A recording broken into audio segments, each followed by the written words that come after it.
రోజు అన్న పడతాయా? రోజు అన్న పడతాయి. అవన్నీ పురుగులేనా?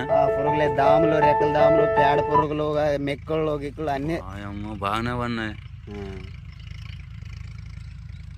రోజు అందరు అడుగుతున్నారు మంది, ఏడ తెచ్చినావు నువ్వు, ఏడ తెచ్చినావు అంటే ఆడ 100 గల అంగిట్లో తెచ్చినాను, బాగా పని చేసినావు అని చెప్తున్నా. 100 గల శ్రీ హనుమాన్ ఫర్టిలైజరా? Okay okay. అక్కడ దొరుకుతాయా? అక్కడ దొరుకుతాయి. ఎకరా ఒకటి ఎంత?